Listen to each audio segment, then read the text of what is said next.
자, 들어갈게요. 토지은행 제도로 들어갈게요. 여기 별표 하나만 쳐보세요. 별표 하나 쳐보시면, 자, 아까 이제 제가, 공공토지 비축제도라고 했죠. 공공토지 비축제도. 그래서 토지은행이라고 나온 적도 있었어요. 토지를 은행에 맡기는 게 아니라 토지를 비축하는 제도거든요. 그죠? 그래서 이제 미리 정부가 아까도 얘기했지만 쌀 때 미리 미개발 토지를 사두는 거죠. 매수했다가 비축했다가 토지 개발업자한테 수요자한테 우리가 분양을 하는 거죠. 그래서 미개발지를 우리가 수요자 역할로 미리 사놨다가 나중에 공급자 역할을 해요. 그럼 제가 아까 여러분들 공공이 들어가면 간접적 개입이었어요? 직접적 개입이었어요? 직접이죠. 그래서 직접적 개입의 수단에 들어갑니다. 근데 우리가 만약에 토지은행이 나오면 요거는 똑같은 얘기죠. 그죠? 그래서 우리나라의 법률에 의해서 시행되고 있어요. 공공토지 비축에 관한 법률에 의해서. LH공사라고 들어보셨죠? 여기서 이제 운영을 한다. 이게 나왔거든요. 그래서 들어가 볼게요. 자, 232페이지. 토지은행을 토지 비축이라고 하고, 제가 좀 전에 제가 얘기했지만, 토지은행은 어떻게 돼요? 미래의 용도를 위해서 정부가 미리 싼값에 미개발 토지를 대량 매입하죠? 토지 수요 증가에 대응해서 비축된 토지를 수요자한테 팔거나 또는 대여하는 제도예요. 스웨덴에서 오래전부터 실시되고 있는데요. 오른쪽에 보시면은 우리나라가 토지은행 제도가 공공토지 비축에 관한 법률이 만들어지면서 이 제도를 들어와요. 근데 232페이지 밑에 보시면 토지은행의 특징이라는 게 있었죠. 이게 처음에 이제 기출이 이 장단점에서 나왔었거든요. 그럼 생각해 보세요. 개발 토지예요, 미개발 토지예요. 그럼 민간이 이걸 사게 되면 난개발을 해요. 그래서 밑에 보시면 개인들에 의한 무질서하고 무계획적 토지 개발을 막을 수 있고요. 공공재나 공공시설을 위한 토지를 저렴하게 제때 공급할 수 있겠죠? 정부가 하니까. 제일 중요한 게 개발 이익을 사회에 환원할 수 있다는 것 때문에 이 제도를 들어옵니다. 그래서 미리. 그다음에 여기 이제 나왔었는데요. 소유자의 토지 양도 의사가 전제가 된다는 점에서 토지 수용보다 사유재산권을 침해하는 정도가 약하다고 돼 있죠. 이거 펼쳐보세요. 이 기준이에요. 그러니까 우리가 공용개발이라는 토지 수용은 팔겠다는 의사 없이도 수용해버리거든요. 그죠? 근데 이제 토지은행은 개발 토지예요. 지금 미개발 토지예요. 그럼 토지 양도 의사가 전제가 되죠. 수용보다는 사유재산권을 침해하는 정도가 약하다가 첫 번째 우리가 나왔어요. 기준에. 근데 단점은 막대한 토지 매입비가 들어가죠. 그래서 무슨 문제가 생기냐면, 자 보세요. 미개발지다 보니까 빈민들이 무허가 주택을 지을 수 있어요. 그럼 철거하는 것보다 관리 문제가 생기겠죠. 그래서 밑에 토지 매입 시부터 판매 시까지 가도기 동안 정부가 관리해야 되는 문제라는 게 나와 있죠. 자, 여러분, 정부가 땅을 샀다는 소문이 들면 땅값이 오르죠. 근데 정부가 산 땅이 아니라 주변 땅값이 올라가 버려요. 지가가 또 폭등하니까 투기자 역할을 할 수 있죠. 그래서 적절한 투기 방지 대책이 없이 토지를 매입할 경우 오히려 지가 상승을 유발할 수도 있다라는 얘기입니다. 이해하셨죠? 자, 오른쪽 가시면 우리나라 이 제도가 없어요? 있어요. 있죠. 근거 법률이 무슨 법률이죠? 공공토지 비축에 관한 법률. 그 목적은 어떻게 돼요? 공공토지의 비축 및 공급에 관하여 필요한 사항을 규정함으로써 공익사업 용지의 원활한 공급과 토지시장의 안정이고요. 그다음에 기대 효과는 뭐 SOC 사업 같은데 산업 주택 용지 조기 확보에 정부 예감을 절감할 수 있고 사업 기간을 단축하고 아까 개발이익 할 수 있고 개인의 무질서 무계획적인 난개발을 막는다는 건 미리 갔죠. 그 두 가지요. 공공개발용은 이제 SOC라든지 공적개발 수요 충족에 의해서 주택 용지를 대상으로 가고 수급조절용은 그냥 토지 시장을 안정시킨다든가 일반 토지 개발 가능지. 그래서 보통 공공개발용 토지는 보상을 할 때 협의 수용해서 선매하지만 우리가 수급조절은 이제 협의 선매인데 이건 참고적으로 보시기 바랍니다. 설치는 아까 제가 지자체에서 한다 그랬어요? LH공사에서 한다 그랬어요? 한국토지주택공사에서 설치 운영한다고 돼 있나요? 여기 나왔었습니다. 그래서 우리가 토지 비축 재원은 토지공사의 개발이익, 토지채권 발행을 통해서 조달을 운영하고요. 한국토지주택공사의 회계와 분리된 별도의 돈이익계정을 또 운영하는데 참고만 하시는데 얘는 그냥 LH공사에서 하고 얘는 간접이에요? 직접적 개입이에요? 그 다음에 아까 장단점이라는 게 있었죠? 그것만 가져가세요. 그죠? 그것만 가져가시고 개발이익이 이제 뭐가 나오냐면 넘겨보세요. 아까 그 234페이지로 가시면 우리나라의 개발이익 환수제도라는 얘기가 있나요? 찾았습니까? 그래서 우리가 토지 보유 가세나 토지 뭐 양도소득세의 대표적인 게 가세가 환수죠. 그죠? 근데 이제 아까 따라서 개발부담금. 이건 비과세에 대한 또 방법에 의한 환수가 될 수도 있어요. 그죠? 보시는데 이 토지공 개념이라는 건 뭐가 나오냐면 토지는 공적 개념이다. 사적 재산의 증식 수단이 아니라 공공이익을 위해서 우리가 존재하기 때문에 절대적이 아니라 상대적으로 제한을 받죠. 그죠? 그럼 상대적 권리인데 뭐가 나오냐면 양가로 3번이에요. 나중에 이제 여러분들이 공법하고 세법을 배우시면 토지 공개념의 실천 법률에 동그라미 1번에 가시면 택지 소유 상한에 관한 법률은 폐지됐다고 돼 있죠. 이게 나왔었습니다. 그래서 우리가 적어보세요. 택지 소유 상한제라는 게 있었거든요. 택지 소유 상한제는 우리나라에 있습니까? 폐지됐습니까? 폐지됐고 개발이익 환수에 관한 법률에 따라서 개발부담금. 아까 개발부담금 있죠? 아까 양도소득세 들어보셨죠? 그죠? 그 다음에 이제 저도 이제 요새 또 굉장히 또 이슈화 되는 게 제가 재건축에 또 관심이 있어서 투자를 하는데 재건축도 이제 요새 초과이익 환수에 관한 게 있잖아요. 이것도 이제 환수제도거든요. 그죠? 개발이익에 대해서 보시면 되고. 그 다음에 부동산 가격 공시에 관한 법률이 있어요. 그죠? 여러분들 요번에 표준주택 가격 공시하는 거 아시죠? 이런 것들. 그 다음에 3번 토지 초과 이득세법도 그냥이다 폐지됐다. 자, 이 3번은 뭐냐면 이 제도가 제목이 토지 초과 이득세예요. 그럼 토지 초과 이득세도 들어갔다 폐지됐다. 폐지된 거죠. 이해하셨죠? 그죠?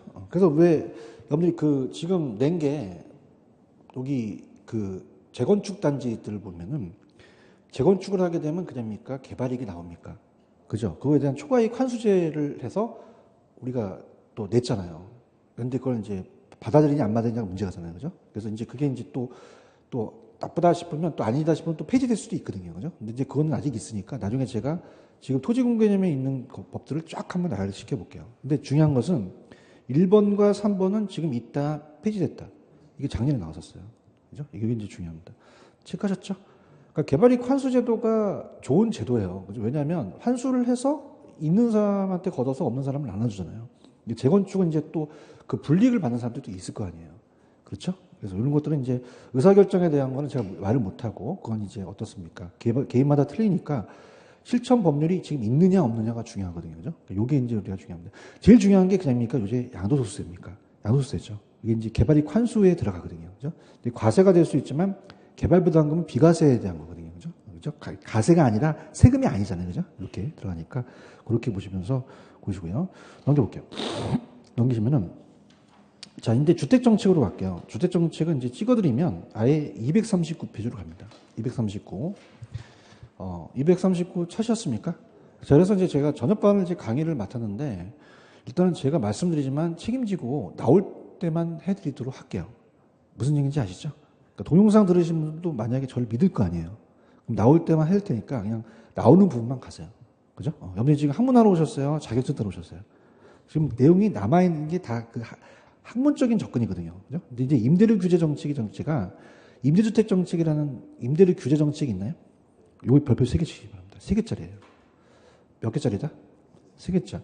분양가 하한제라 그래요? 지금 상한제라 그래요? 상한제라고 하죠. 근데 이게 이제 임대료 규제가 처음은 좋은 정책인데 장기적으로는 안 좋아지거든요. 들어보시면요. 갑니다. 자, 임대료 규제입니다. 임대료 규제는 우리 임대료 상한제라고 하죠. 최고가격제예요. 최고가격제. 저소득층을 위한 임차인을 보호하는 거죠. 자, 그래서 우리가 수용급에서 가격과 양이 있으면은 자, 공급 곡선과 수요 곡선이 만나는 것을 우리가 어떻습니까? 요거를 균형이라고 하죠. 그래서 균형 임대료가 형성이 되죠. 임대료. 시장에서 거래가 되고 있어요. 이 가격이 우리가 100만 원인 게 너무 임차인한테 높은 가격이어서 정부가 규제를 합니다. 그다음에 최고가격제. 최저임금제라고 들어보셨어요? 최저임금제는 그냥입니까? 밑으로 못 내리게 합니까? 근데 최고가격제는 상한제를 적어놓고 못 올리게 하는 거예요. 그죠? 그래서 이제 우리가 두 가지 상황이 벌어지는데 이 균형임대료보다 규제임대료를 높게 설정했을 때는 어떻게 되느냐. 자, 그럼 어떻게 됩니까? 가격을 올려서 120만 원을 제한해서 그 이상 받지 못하는 건 아무 의미가 없죠. 받을 사람도 없고요. 다른 데 다 100만 원 받는데 이 임대인만 120만 원 받으면 임차인들이 안 가요. 그럼 다시 100만 원으로 올 수밖에 없다는 거죠. 그죠? 그래서 규제 효과가 없다는 얘기예요. 그죠? 그래서 이거는 초과 공급도 나타나지 않고 아무런 변화가 없다고 봐야 됩니다. 그럼 우리가 임차인을 보호한다는 건 가격을 올려야 돼요? 내려야 돼요? 내려야 되죠. 그래서 규제 임대료를 이하로 낮춰요. 낮추게 되면은 우리가 80만 원으로 낮추게 되면 그러면 효과가 있는 거죠. 물론 초과 수요가 발생하지만 그만큼 효과가 있다. 이렇게 합니다. 그래서 최고 가격제라는 거 올리지 못하게 한다는 거 들어갑니다.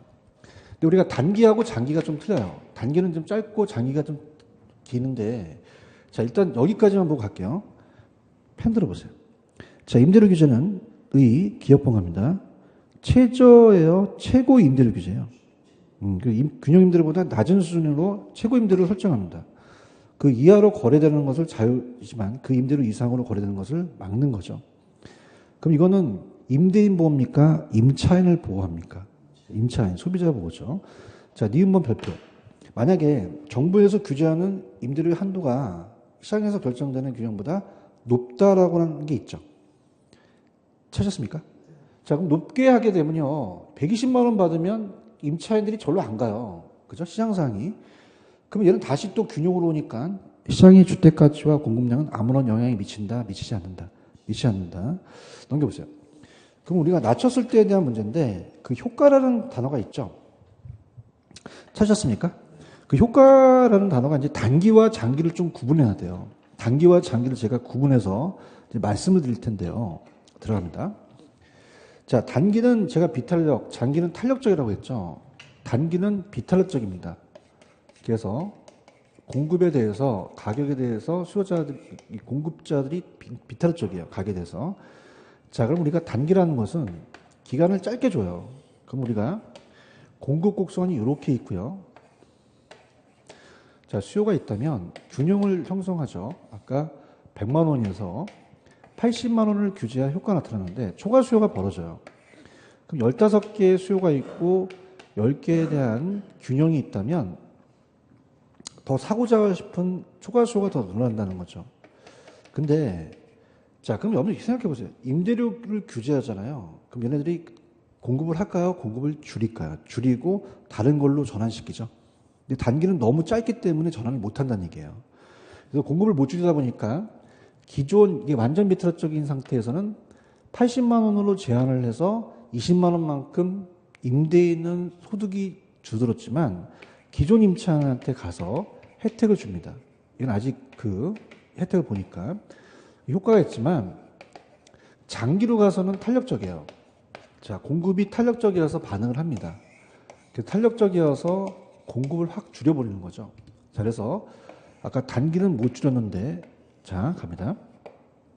그럼 이 상태에서 자, 규제를 하는 상태에서 우리가 어떻습니까? 100만 원에서 80만 원을 규제하게 되면 자, 아까는 15개가 되고 10개에 대한 균형이 있다면 초과 수요가 5개밖에 안 벌어졌는데요. 장기는 공급을 하겠어요? 공급을 줄이겠어요? 줄이죠. 전환시켜요. 다른 걸로. 그럼 공급을 줄이면 탄력적으로 돼서 이 곡선이 이렇게 움직여서 10개 했던 공급이 5개밖에 안 됩니다. 그럼 공급은 5개, 수요가 15개니까 10개만큼 부족하다는 거죠. 그럼 더 초과 수요가 벌어지니까 안 좋아진다는 얘기예요. 그러면서 우리가 P가 형성된 프리미엄이라는 거 아시죠? 그래서 여기는 올리지 못하니까 뒷거래가 나타나요. 80만 원에서 이제 120만 원으로 40만 원의 프리미엄이 생깁니다. 암시장이 형성이 되죠. 안표판 하지만은 몇 표에서 박수 치면서 팝니까? 모자 쓰고 옵니까? 그래서 일로 와요. 그러죠. 음성적인 지분이 형성되는 거죠. 그 다음에 양이 줄어들고 질적인 게 떨어진다는 얘기예요. 그러면 기존 임차인의 이동이 또 저하된다는 거죠. 그럼 장기 가서는 또 안 좋아진다는 얘기죠. 자, 갈게요. 임차인을 보호하는 가격을 내린 정책은 원래는 좋은 정책이지만 장기는 좋아진다, 안 좋아진다. 단기로 칠하는 게 있어요. 그래서 우리가 그렇기 때문에 얘가 시험에 나올 가능성이 크다는 거죠. 들어볼게요. 지금 효과 있나요? 균형 임대료 수준보다 낮은 임대료 설정하게 되면 초과 수요가 발생해서 임대 부동산의 부족 현상을 초래한다는 거 이해 가시겠죠? 그럼 투자자들은요, 임대주택 자금을 투자하는 것을 기피해요. 그럼 기존의 임대 부동산도 다른 용도로 전환한다 보니까 전환해서 얻을 수 있는 기대 수익이 전환 비용보다 능가한다면 빨리빨리 전환하겠죠. 디귿번 임대료 부동산의 질적인 저하도 가져올 수 있죠. 고소득층들에 비해 상대적으로 음성적인 지불이 하기 어려운 저소득층 임차인들이 집을 구하기 어렵습니다. 그 임대료 규제는 기존의 임차인의 이동이 그냥요 저하돼요. 그러면 다른 곳으로 이사를 하게 되면 집을 구하기가 힘들 뿐만 아니라 현재보다 훨씬 더 높은 아까 암시장이 있었죠. 임대료를 지불하기 때문에 이동이 또 제한되고 개인적인 더 많은 교통시간을 허비합니다. 특히 신규 임차인들은 기존 임차인들이 도심에서 안 움직이니까 외곽으로 나가면 출퇴근 비용이 증가할 수밖에 없어요. 그래서 사회적 교통문자분에서 더 많은 사회적 비용을 부담한다고 돼 있나요? 찾았습니까? 그래서 책을 비판한다는 건 좀 그래요. 제가 이제 2006년도에 에듀나인 책을 처음 쓰고 쓰셨는데 저희 선배님이 우리가 이제 그 같은 강사 중에 선배죠. 근데 얘기해 보세요. 단기와 장기를 구분하셔야 되거든요. 그럼 단기에는 효과가 없어요? 효과가 있어요? 있죠. 근데 장기로 가는 거지 효과 없다는 얘기죠. 아시겠습니까? 따보세요. 따보세요. 단비. 단기는 탄력적이에요? 비탄력적이에요? 따보세요. 장탄. 장기는 탄력적이죠. 이런 게 이제 나왔었거든요. 그죠? 그래서 하는데 제가 이렇게 말씀드린 거는 제가 그런 얘기를 하고 싶어요. 저도 이제 학회에서 처음에 가게 되면 학회에 포럼이 있는데 이렇게 서로 이렇게 의논하다가 막 서로 비난을 해요. 근데 왜냐하면은 잘못된 거는 잘못됐다고 말씀드리는 게 좋은 것 같아요. 아시겠죠? 근데 왜냐면 잘 썼다는 건 잘 썼다고 얘기할 거거든요. 자, 그러면 단기에는 효과가 있는데 장기에는 효과가 있다 없다? 없다는 거죠. 그러니까 장기로 가면 안 된다는 얘기예요. 그래서 이게 시험지에 나와요. 아시겠죠? 얘기 좀 해주세요. 그래서 이제 이 체크 플러스 가시면 분양가 규제라는 단어가 있나요? 자, 그래서 자유라는 요새 좀 안 나옵니다. 이거 3, 4월 달에 밀어드리고 요새 분양가 상한제 때문에 난리 났죠. 그죠? 그래서 요거가 이제 분양가 규제는 제가 체크해 드릴 거예요. 들어갑니다. 자, 지금 아까 얘도 분양가 상한제와 똑같이 최고 가격제죠. 그러면 자, 들어보세요. 여러분들. 선분양과 후분양을 연결시킬 텐데요. 자, 갑니다. 분양가 상한제라는 게 지금 실시되고 있어요. 근데 어떤 게 문제겠어요? 지금 분양가 상한제를 실시한다는 자체가 지금 강남에 만약에 하게 되면 시세 차익이 많다는 거죠. 그럼 분양을 받으면 노또라는 얘기예요. 그죠? 그럼 실수요가 늘어날까요? 투기 수요가 늘어날까요? 투기 수요가 늘어날 수 있다는 얘기예요. 이해하셨습니까? 이렇게. 그래서 우리가 상한제라고 설정한다는 것은 좋은 거거든요. 왜? 가격을 내려서 분양하라는 거예요. 그렇죠? 그래서 이제 우리가 가격하고 양을 본다면 그래서 이제 저 같은 경우는 이제 작년에 투자를 해서 지금도 계속 불경기지만 제가 하는 데가 계속 조정직으로 묶어요. 그죠? 제가 항상 개발을 이제 보니까. 그런데 지금 어느 한 지역을 이제 보게 되면 재건축을 하게 되면 분양가를 설정해서 공고를 해야 되거든요. 근데 규제를 하니까 그냥입니까? 지자체에서는 가격을 내리라고 합니까? 내리라고 하고 건설사는요 올리려고 하죠. 의사결정이 안 맞거든요. 그러면 지자체에서 내리라는 건 좋은 정책이라는 얘기죠. 맞나요? 근데 이 갭이 너무 차이 난다는 거죠. 그죠? 그러니까 우리가 지금 강남을 예를 든다면 지금 시가가 15억인데 분양가가 7억이라고 봐요. 2배거든요. 로또예요. 그죠? 그러면 아까도 말씀드렸지만 실수요입니까? 투기수요입니까? 그 분양의 채점에 대해서 막 어떻습니까? 요즘 막 재당첨하고 막 그러잖아요. 그죠? 막 정부에 조사 들어가고. 그죠? 분양가 상한제가 문제가 될 수도 있다는 얘기예요. 무슨 말씀인지 아시겠습니까? 그래서 재건축 단지는 그래서 그런 얘기가 많아요. 따라해보세요. 후분양. 지금 이게 선분양이거든요. 그러니까 후분양을 하게 되면 나중에 가게 되면 가격이 올라가잖아요. 그죠? 그러면 시세 차익이 안 날 수도 있잖아요. 자기네들은 기껏해야 이제 재건축 있다가 조금 이제 이익을 날려고 하는데 분양받은 사람은 혜택을 받을 수 있잖아요. 이해하셨죠? 그죠? 그러니까 그런 취지예요. 그래서 가볼게요. 자, 얘도 하한제예요? 상한제예요? 최고 가격을 못 올리는 거거든요. 좋은 정책이야. 저소득층을 위해서. 고소득층을 위한 거야? 저소득층을 위한 거야? 저소득층. 그래서 시장 가격을 지금 봤더니 평당 1,000만 원이에요. 그래서 아까 얘기했지만은 요 강남 1,000만 원 하는 데가 없겠죠. 평당. 그죠? 그래서 그 지자체에서 야 이씨 너 800만 원 받아 이렇게 싸운단 말이에요. 그죠? 그러면 우리가 당연히 가격 올리라 그러겠어요? 내리라 그러겠어요? 내리라 그랬죠. 올렸을 때는 아니죠. 이상이 아니라 이하로 내려야 된다는 거죠. 규제 가격을 내려버려요. 그래서 800만 원을 해. 네, 알았습니다. 이렇게 하는 거지. 그죠? 그러면 정부의 정책은 좋은 정책이죠. 저소득층을 위한 거니까. 그런가요? 근데 어떤 일이 벌어지냐면, 보세요. 분양가를 인하시키라는 거거든요. 그래서 올리지 못하게 하는 건데, 그럼 분양가가 인하되니까, 어때요? 저소득층들은 싸게 살 수도 있잖아요. 근데 얘네들이 수익성이 악화되니까 점점 다른 애들이 공급을 한다, 안 한다? 안 해버려요. 그럼 공급이 늘어나겠습니까? 이 시장에서 공급이 줄어들겠습니까? 줄어들죠. 질도 떨어진다는 거죠. 맞습니까? 근데 시세 차익을 노리는 애들이 실수요가 아니거든요. 투기 가수요가 늘어난다는 거죠. 그죠? 그래서 우리가 오히려 투기 가수요가 들러붙는 거죠. 전매 차익을 위해서. 이해 가셨나? 그럼 더 좋아진다? 더 안 좋아진다? 안 좋아져요. 그런가요? 자, 신규주택이 어떻습니까?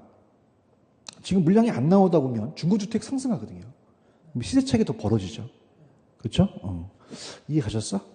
그럼 이제 어떤 일이 벌어지냐면 이 신규 올라오면 중고 가격도 올라가 버려요. 나중에 가서는. 그럼 저소득층이 또 안 좋아지기 때문에 자율화로 바꾸는데 자율화도 좋은 정책은 또 아니거든요. 근데 자율화는 아직까지 시험이 잘 안 나와요. 규제만 보세요. 지금 분양가 규제 보고 있나요? 원래 취지는 그냥입니까? 무주택 서민을 위한 겁니까?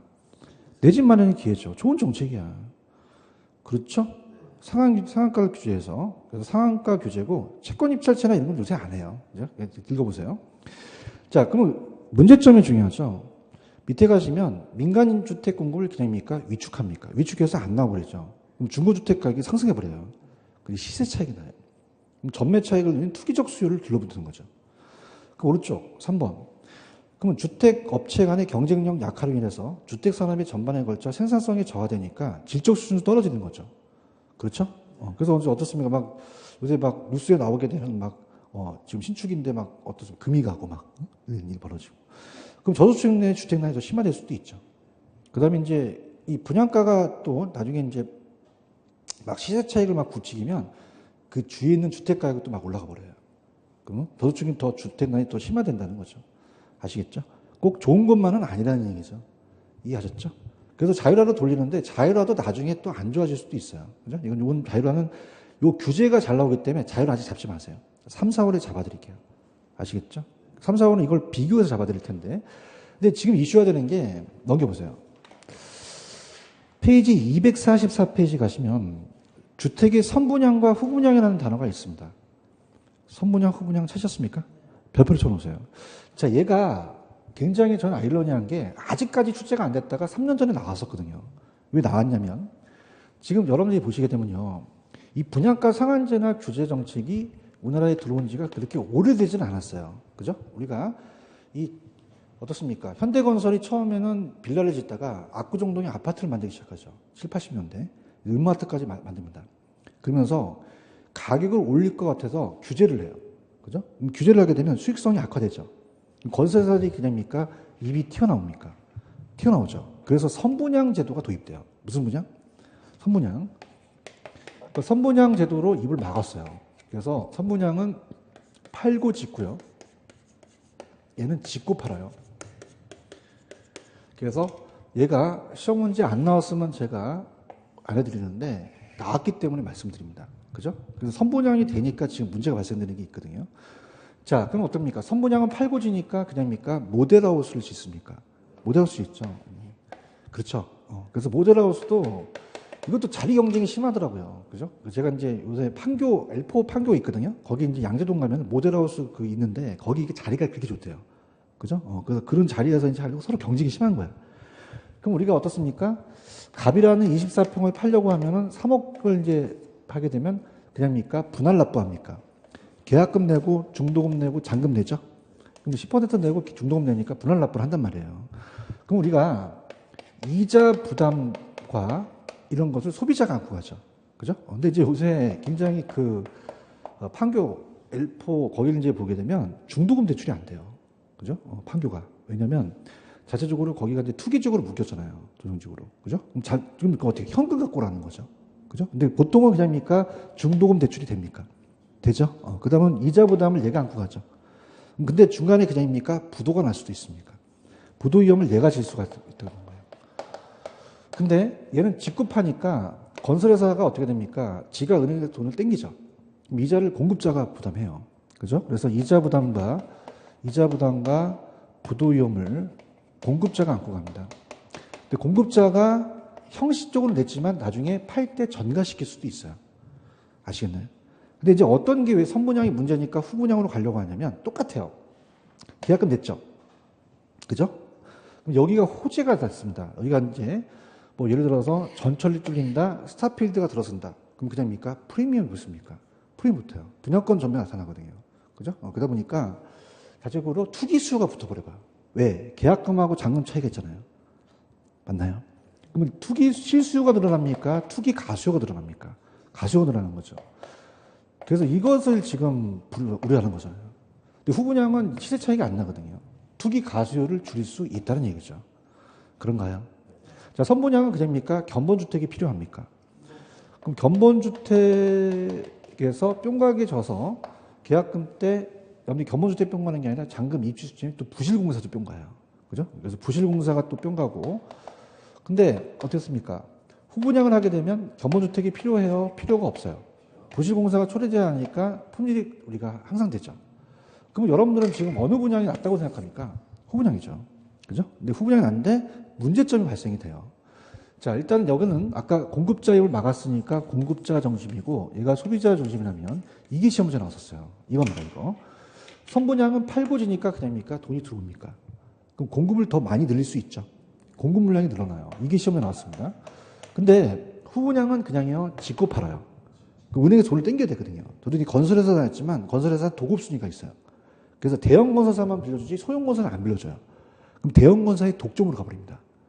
그럼 공급 물량이 줄어들 수밖에 없다는 거죠. 이해하셨습니까? 그러면 정부가 나서서 따라서 프로젝트 파이낸싱. 자, 프로젝트 파이낸싱은 원래는 SOC 사업에 대출해 주려고 들어왔는데 지금 후분양으로 가려니까 소형 건설사한테도 돈을 빌려주는 거예요. 그죠? 그럼 PF를 빌려주게 되면 어떻습니까? 우리가 대규모 단지 같은 사업성이 있는 소형 건설사들도 후분양을 정착시킬 수 있다는 거죠. 이해하셨죠? 이렇게 되는데, 자, 이게 문제가 되는 게, 부산저축은행이 부도났다는 얘기 들으셨죠? 분양이 잘 되면 되는데 분양이 안 되니까 PF가 부실치고는 나타날 수 있다는 거죠. 아시겠죠? 그죠? 그 다음에 이제 두 번째는 선분양하게 되면 목돈 부담이 줄어들어요. 목돈 부담이. 그래서 우리가 계약금을 내고 중도금 정도는 어느 정도 분할 납부를 하거든요. 그죠? 그래서 뭐 한 2천만 원을 내라 그래요. 그럼 2천만 원이 없으면 이제 친정으로 달려가서 엄마, 나 2천만 원 없어. 나 해약하래. 나 자살하고 싶어. 어머, 이쁜 딸아, 돈 여기 있다. 이렇게 주죠. 목돈 부담이 줄죠. 근데 후분양은 그냥입니까? 3억이 필요합니까? 3억이 필요하죠. 그래서 엄마, 나 3억 필요해. 나 후분양을 바뀌었는데 나 돈 줘. 죽어. 그렇지. 그지? 목돈 부담이 커지는 거예요. 그래서 여러분들이 보금자리론이라고 들어보셨죠? 무주택 서민들한테. 그죠? 보금자리론이라는 게 지금 제가 신문을 보니까 원래는 아무래도 투기 지역에서는 다 대출이 안 되거든요. 근데 1가구 2주택, 무주택자는 보금자리 주택은 돼요. 그죠? 그러니까 혜택이 있는 거죠. 그죠? 그래서 집값의 70%까지 빌려주거든요. 그죠? 그게 이제 다 후분양을 정착하려는 거죠. 이해하셨습니까? 무슨 말씀 아시겠어요? 그러면 지금 무슨 분양으로 가려는 취지죠? 후분양이죠. 근데 그냥입니까? 문제점이 있습니까? 그죠? 청약제도가 없어질 수도 있다는 거죠. 아시겠죠? 그럼 갈게요. 지금 선분양, 후분양 보고 있어요? 자, 그러면 선분양은 그냥입니까? 팔고 짓습니까? 팔고 짓죠. 그러다 보니까 장점, 주택 건설업자는 주택 건설을 용이하게 조절할 수 있고 소비자는 분양금 분할로 목돈 마련에 대한 부담이 줄어든다고 얘기했나요? 근데 단점은 어떨까? 우리가 그냥입니까? 아까 1번, 두 번째 부실공사가 처리됩니까? 건설자금에 대한 소비자로 직접 조달하게 돼서 건설자금에 대한 소비자가 부담하고 그 다음 어떻습니까? 아까 부실공사가 처리되니까 분쟁이 또 생길 수도 있죠. 그 다음에 4번 부도가 나서 또 입주가 지연돼서 소비 피해가 나타날 수 있고요. 자, 후분양은 아까 그냥입니까? 짓고 팝니까? 소비자 중심이죠. 장점은 주택 구입을 하기 전에 상품별 비교 후에 주택 구입이 가능하죠. 근데 왜 이 다 짓고 나면은 구경하는 집 같은 게 있잖아요. 이런 것들. 소비자 선택의 폭이 넓어져요. 시공회사의 부도로 인한 소비자의 피해가 발생하지 않고 분양금에 대한 비용 정가의 문제가 발생하지 않죠. 그 다음에 견본주택, 실제 주택의 차이에 분쟁이 생기진 않죠. 부실공사가 안 생긴다는 거죠. 단점에다 별표. 근데 지금 후분양으로 가려면 그냥입니까? 우리가 단점을 알아야 됩니까? 주택 구입하는데 소비자가 초기 자금 부담이 가중된다는 겁니다. 3억이라는 게. 분할, 목돈 부담에 대한 부담이 커지는 거죠. 그래서 보금자리론 같은 경우를 이제 좀 출시한 거예요. 그죠? 그 다음에 주택건설업자는 건설자금에 대한 직접 조달할 자금 부담으로 주택 공급이 감소될 수도 있죠. 얘기 좀 해주세요. 대형 건설사의 독점으로 가니까 프로젝트 파이낸싱 같은 거를 건설회사한테 빌려주는 거죠. 그 다음에 건설자금 이자가 주택건설업자 형식적으로 부담했지만 나중에 그냥입니까? 분양가에 전가시킵니까? 전가시킬 수도 있죠. 이해하셨죠? 후분양 제도와 선분양 제도는 나올 가능성이 있습니다. 그죠? 한번 터졌기 때문에. 기출됐기 때문에. 아시겠죠? 그 다음에 이제 넘겨보세요. 자, 그 다음에 이제 페이지로 가시면은 241페이지로 가보세요. 241페이지로 가시면 임대료 규제입니까? 이제 임대료 보조 정책입니까? 보조라고 돼 있죠? 지금 241페이지 보조 정책 보고 계셔요? 241. 찾았습니까? 자, 규제가 하면 안 되겠다. 그럼 보조해주자. 보조해주면 좀 낫지 않냐. 할게요. 임대료 보조예요. 그래서 임대료 보조 정책은 보조는 간접적 개입입니다. 간접적. 그래서 우리가 1,000만 원만큼 보조해줘요. 1,000만 원만큼. 그러면 어때요? 더 쓸 수 있죠. 내 월급이 올라간 게 아니에요. 면목 소득이 올라간 게 아니라 더 쓸 수 있는 실질 소득을 높여준 거죠. 그럼 우리가 주택도 넓히고요. 주택 소비도 넓히고 또 다른 것도 살 수 있어요. 비주택 소비도 넓혀주고요. 그만큼 효용도 커집니다. 다 짝대기가 올라가죠. 근데 중요한 것은 우리가 수요자, 임차인한테 보조해 주는 게 있고 우리가 공급자한테 보조해 주는 게 있는데 자, 지금 재밌습니다. 단기 장기랑 제가 틀려요. 단기는 짧게 주고 장기는 길게 주니까 장기 가서만 공급이 늘어난다는 겁니다. 그럼 단기는 공급이 돼요? 공급이 잘 안 돼요. 안 되니까 주택 수요만 늘어나서 임차 수요만 늘어나서 가격을 올려버려요. 가격이 올라가니까 기존 공급자인 임대인이 혜택을 갑니다. 그래서 임대인 혜택 간다는 게 시험 문제예요. 자, 그러면서 어떻습니까? 장기에 가서는 공급을 늘리겠죠. 장기에 공급을 늘어난다는 게 시험제 나옵니다. 그럼 다시 가격이 어떻게 돼요? 떨어지겠죠. 대답 좀 해보세요. 그러면 그냥입니까? 임차인이 혜택입니까? 그렇죠. 여기 포커스를 맞추셔서 가셔야 돼요. 그래서 임차인은 장기 혜택이 있다는 게 중요할 것이고요. 그 다음에 이 보조정책이라는 수요자 임차가 자, 우리가 현금 보조와 집세 보조라는 게 있어요. 들어볼게요. 그래서 우리가 소득, 현금으로 보조해 줄 수 있고요. 가격, 집세로 보조해 줄 수 있습니다. 자, 이게 왜 나눠지냐면 처음에는 현금 보조로 시작했어요. 그럼 현금으로 주니까 집을 넓히고 남으면 고기도 사 먹을 수도 있죠. 그래서 이제 소비자가 주택 소비도 넓히고 더 우리가 어떻습니까? 효용도 커진다는 겁니다. 근데 현금을 주니까 집을 넓힌다, 차를 바꾼다. 그래서 바우처 제도가 나와요. 그래서 주택 바우처. 바우처라는 얘기 들어보셨죠? 쿠폰으로 주는 거죠. 현물로. 그럼 주택 바우처로 주다 보니까 어때요? 그 주택에만 사용할 수밖에 없죠. 그래서 임차인한테 바우처를 주면 임차인이 임대인한테 줘야 그 임대인이 지자체에서 현금을 바꾸거든요. 그래서 이 현물에 대한 제도가 나오면서 이 가격 집세 보조가 나옵니다. 이거는 다른 데 쓸 수 못하게 하는 거거든요. 1,000만 원만 집을 사는 데만 쓰는 거예요. 그럼 싸게 사다 보니까 상대적으로 주택 소비도 넓히고 싸게 사니까 효용도 커지죠. 근데 중요한 것은 제가 여러분들한테 오늘 생일이세요? 네. 그러면 10만 원 현금 드릴까요? 도서사업봉 드리면 현찰을 더 원해요. 소비자는 더 뭘 원한다? 현찰을 원하죠. 그래서 소비자의 효용 측면에서는 이게 낫다는 거예요. 근데 정부 입장에서는 바우처가 낫는 거죠. 그죠? 그래서 집세 보조가 더 집을 사는 데 쓰는 거죠. 그래서 우리가 정부의 정책에 있어서는 목표 정책에서 얘가 낫다는 거죠. 목표 달성, 그죠? 정책 목표 달성. 이해하셨습니까? 그래서 이게 언급이 없으면 다 이거는 가격 보조를 얘기를 해요. 이해하셨죠? 현금 보조다, 가격 보조다, 가격 보조. 이해했죠? 자, 우리가 수요자한테만 보조해줘야 돼요. 공급자한테도 보조해줘야 돼요. 공급자. 생산자 보조 방식이 있습니다. 이게 임대인이죠. 그럼 얘한테 보조해주게 되면 건설 자금 이자를 좀 다운시킵니다. 건설 자금 이자를 다운시키게 되면 생산비를 줄이게 되죠. 그럼 생산비를 줄이니까 공급을 늘릴 수 있죠. 근데 여쭤볼게요. 아까 단기는 공급이 됩니까? 안 됩니까? 안 돼버려요. 아무런 효과가 없습니다. 수요도 자극하니까. 장기에 이 효과가 나타나요. 공급을 늘리니까 가격이 떨어질 수도 있죠. 이렇게. 마지막입니다, 이제. 쫑긋하세요. 자, 그러면 우리가 시험 문제 수요자 보조와 공급자 보조 중에서 주거지 선택 자유라는 게 나왔거든요. 그러면 주거지 선택을 자유롭게 간다는 것은, 자, 간다. 그럼 생산자한테 보조해주면 지 마음대로 짓잖아요. 그러면 주거지 선택은 임차자한테 보조하는 게 주거지 선택을 자유롭게 간다는 얘기예요. 아시겠습니까? 펜 들어보세요. 241페이지 임대료 보조 있나요? 자, 이런 일정 수준 이하의 저소득층을 정부가 직접적 무상으로 임대료 일부를 보조해줘서 밑에 가시면 소비자 보조와 생산자 보조가 있어요. 그럼 제가 소비자 보조는 가격 보조와 소득 보조라고 했죠? 그렇죠? 소득은 그냥 입니까? 현금으로 줍니까? 보조금을 현금으로 지급해서 현금으로 보조받은 만큼 저소득의 임차 가구의 실질소득을 증가시키니까 그만큼 주택 부담, 구입 능력이 높아지는 거죠. 그러면 가격 보조보다는 소득 보조가 더 소비자의 효용 측면을 우월하게 가죠. 얘기 좀 해주세요. 근데 봐봐. 여쭤볼게요. 현찰로 주니까 그냥입니까? 차를 바꿉니까? 넘겨보세요. 따세요. 주택 바우처. 넘기시니까 주택 바우처 찾으셨습니까? 지금 242페이지 주택 바우처 있나요? 그럼 바우처는 현찰로 줘요? 쿠폰으로 줘요? 쿠폰을 주죠. 그래서 우리나라 일부 지자체에서 시행하고 있는데 이 주택 바우처는 저소득층한테 임차를 지원하기 위해서 정부의 재정에 일정액을 임차료를 쿠폰으로 줍니다.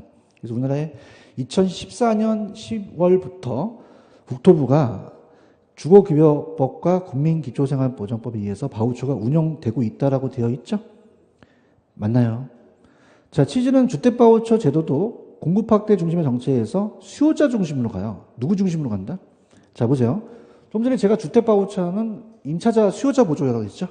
그래서 이제 우리가 임차인의 주거지 선택을 자유롭게 가는 데 더 있다는 거죠. 이해 갔나요? 그래서 나온 게 전 페이지 가시면은 241페이지 보시면은 가격 보조가 탄생이 된 거죠. 자, 241페이지 가시면 밑에 가격 보조라는 단어가 있나요?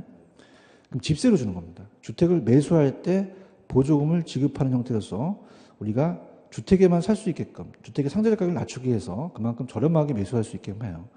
그럼 비교해 보시면 어떻게 됩니까? 이거는 소득 보조 현금보다는 가격 보조가 주거 수준의 향상을 위해서 정책적 효과가 있겠죠. 넘깁니다.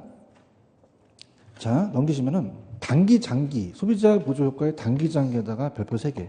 여기 다 떠요. 자, 여쭤볼게요. 단기는 공급이 됩니까? 안 됩니까? 안 되죠. 그러면 저소득층에 대한 임대료 보조는 실질 소득에 대한 것만 상승하고 임대주택 수요가 증가하니까 가격이 올라서 기존 임대인의 초과이익이라는 단어가 있나요? 찾았습니까? 그 다음에 어떻습니까? 장기는 그냥이에요. 장기적으로 얘가 초과노되니까 공급이 늘어나요. 다시 가격이 하락할 수도 있죠. 원래 수는 회귀될 수 있다는 거죠. 그렇죠? 그 다음 밑에 보시면 이제 그냥이에요. 생산자 보조예요. 그럼 생산자한테 낮은 수준의 금리를 건설자금 지원해 주죠. 건설 비용을 절감하니까 단기적으로는 어떻게 됩니까? 효과가 없어요. 공급이 안 되니까. 아무런 효과가 없습니다. 수직이 가까워서. 장기는 그냥입니까? 혜택이 있습니까? 자, 생산비를 줄이니까 공급을 늘어나니까 가격이 떨어지겠죠. 이해하셨죠? 그럼 오른쪽 문제 한번 풀어볼게요. 243페이지 대표 예제 문제.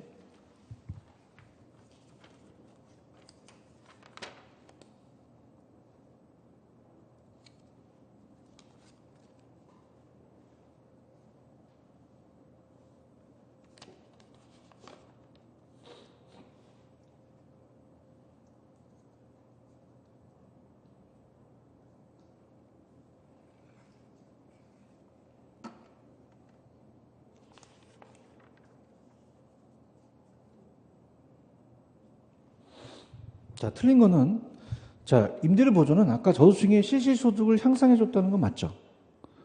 대답 좀 해주세요. 자, 임대료 상한을 균형가격 이하로 규제했다고 돼 있죠? 자, 보세요. 그러면 어떻게 됩니까? 아까 이하로 이렇게 규제하게 되면 초과 공급이 아니라 초과 수요가 발생하겠죠. 그죠? 그래서 우리가, 여러분 이렇게 좀 얘기하고 싶어요. 가격을 떨어뜨리게 되면 사는 사람들이 더 많아지잖아요. 그죠? 그럼 공급 과잉입니까? 공급 부족입니까? 부족이고 초과 수요가 발생하겠죠. 그렇죠. 몇 번이 정답이다? 2번. 자, 임대 보조 정책은 장기적으로 읽어보세요. 그냥입니까? 공급이 증가됩니까? 증가되죠. 정부의 규제 임대료가 시험에 낮아서 저소득층의 주거비 부담을 완화하는 효과를 기대할 수 있는 게 규제가 낮았을 때죠. 임대료 규제는 주택 임대인의 일정 수준 이상의 임대료를 임차인에게 부담시킬 수 없도록 하는 제도죠. 정답은 몇 번? 2번이 정답이죠. 체크하셨죠? 그 다음에 위에 보시면은 공공임대주택이라는 게 아까 왜 행복주택 같은 게 있잖아요. 근데 지금 얘가 효과가 단기, 장기가 요즘 안 나오는 시즌입니다. 요거는 3, 4월 달에 빼고요. 그냥 공공임대의 의 있죠. 그 의만 가져가세요. 그죠? 공공임대 들어갑니다. 자, 아까 공공은 직접적 개입이었죠? 적으세요. 직접적 개입. 공공임대. 그 우리나라 이제 생산자 보조 방식으로 공공임대주택 정책을 합니다. 그 공공임대주택 정책 들어갑니다. 자, 얘는 이제 나중에 사적 시장과 공적 시장으로 나눠요. 단기, 장기는 아직 보지 마세요. 요즘 안 나옵니다. 그러면은, 자, 시장이 두 가지로 나누면서 아까 사적 시장에서 가격과 양이 있어서 공급과 수요가 있는데 100만 원에서 80만 원을 규제하니까 장기적으로 효과가 없어졌죠. 그럼 규제하지 않고 보조를 갖다가 공공임대는 정부가 간접 개입이었어요? 아까 직접적 개입이었어요? 직접 개입 수단. 그 생산자 보조 방식으로 이제 보조를 해줘서 해요. 그러면 이 사적 시장이 100만 원보다 비싸게 해야 돼요? 좀 싸게 해야 돼요? 싸게 가죠. 근데 이제 우리가 어떻습니까? 지금 우리가 임대주택을, 기존의 임대주택을 우리가 어떻습니까? 임대사업자를 내라고 많이 하죠. 그래서 기존에 있는 주택을 임대주택으로 바꿔버려요. 그러면 임차인들이 선택의 폭이 넓어지는 거죠. 그래서 얘가 갈 데가 많아지는 거죠. 자, 저번에 왜 수요자는 대체재가 적은 게 좋아요? 많은 게 좋아? 많은 게 선택의 폭이 넓어지죠. 그런가요? 그래서 수요자가 이 임차인들이 굉장히 가격이 탄력적이에요. 탄력적은 유리합니다. 그럼 나중에 이제 다음 시간에 정부가 임대인한테 조세를 부과하면 임차인한테 전가시키거든요. 그죠? 그럼 얘는 어떻게 됩니까? 좀만 전가시키더라도 나간 다음 잡아야겠죠? 유리하기 때문에 얘 조세 부담을 좀 완화시키는 거예요. 할게요. 자, 의 갑니다. 정부가 직접 임대주택을 건설 공급한다는 공공주택은 사회주택이고요. 저소득층이 부담하는 주거비를 경감시키기 위해서 아까 싸게 했죠. 민간분의 임대주택에 공공임대주택을 이주해온 것을 장려하기 위해서 정부가 시장임대로보다 비싼 값, 저렴한 가격. 자, 그 다음에 이제 니은번 같은 건 뭐 이중 가격이 형성되는 건 나중에 제가 단기 장기에서 말씀을 드릴 거예요. 그죠? 그래서 그냥 우리가 그만큼 또 혜택을 준다. 그렇게 가져가시면 됩니다. 이해하셨죠? 넘겨보시면은 체크 플러스가 좀 안타까워요. 자, 준공공 임대라는 게 있나요? 찾았습니까? 그래서 이게 작년에 민간 임대주택 하는 특별법에 의해서 민간 임대주택법에 이게 바뀌었거든요. 그죠? 그래서 아까 좀 말씀드렸지만 좀 비판할 걸 해야 될 것 같아요. 왜? 긴장을 안 하시거든요. 지금 긴장을. 그래서 지금 준공공 임대라고 들어보셨죠? 그래서 준공공 임대가 바뀌었어요. 법이. 자, 얘가 어떻게 이름이 바뀌었냐면 적으세요. 지금 다 지웠어요? 그죠? 구가 준공공 임대예요. 장기 일반이라고 바뀌었습니다. 장기 일반. 장기 일반 민간 임대주택으로 바뀌었어요. 민간 임대주택.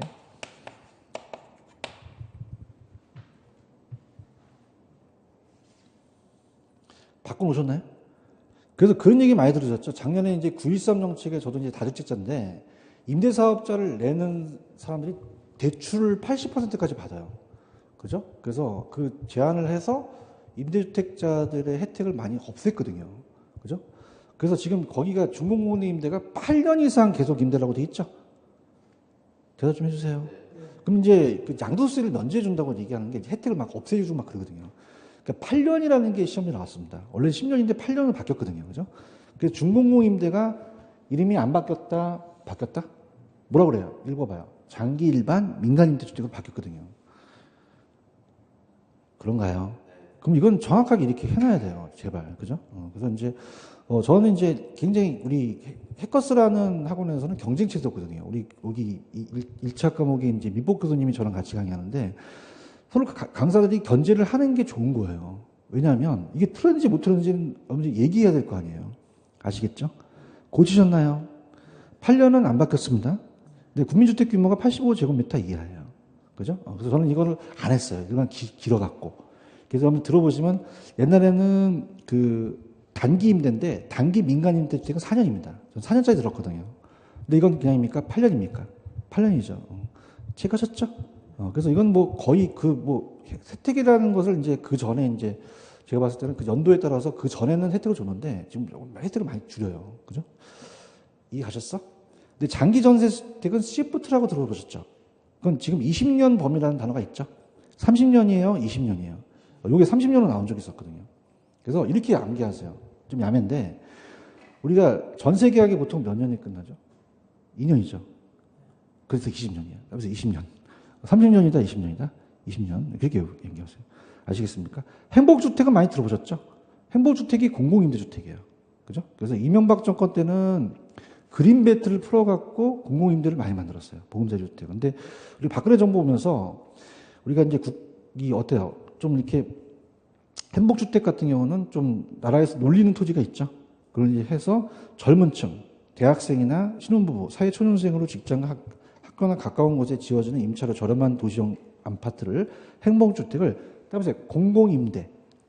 그럼 얘도 공공임대주택이니까 직접적 개입이겠죠? 이해 갔나요? 그 다음에 거기 보시면 기업형 임대주택이라는 게 있죠. 박스에. 박스에 기업형 임대주택이라고 있어요? 그것도 지워주세요. 바뀌었습니다. 영이. 그래서 옛날에는 기업형 임대주택인데 작년에 어떻게 이름이 바뀌었냐. 그래서 적어보세요. 이거는 기업형 임대주택을 공공지원 이렇게 바꿉니다. 얘들이. 공공지원. 그래서 공공지원 민간임대주택으로 바뀌었거든요.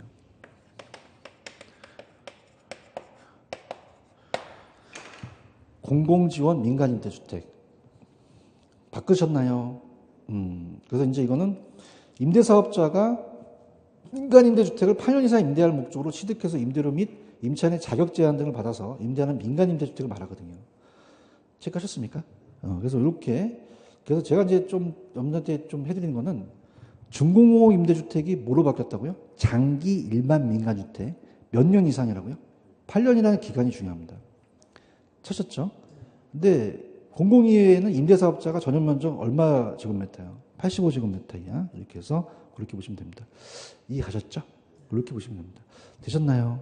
되셔서 이렇게 해서 보시는데 하여튼 이렇게 해서 제가 좀 법이 바뀌었다는 걸 좀 제가 체크해서 했어요. 그죠? 그래서 이제 작년에도 그대로 놓으셨는데 이게 작년에 바뀌었거든요. 그죠? 그래서 이제 민간임대주택에는 특별법을 제정합니다.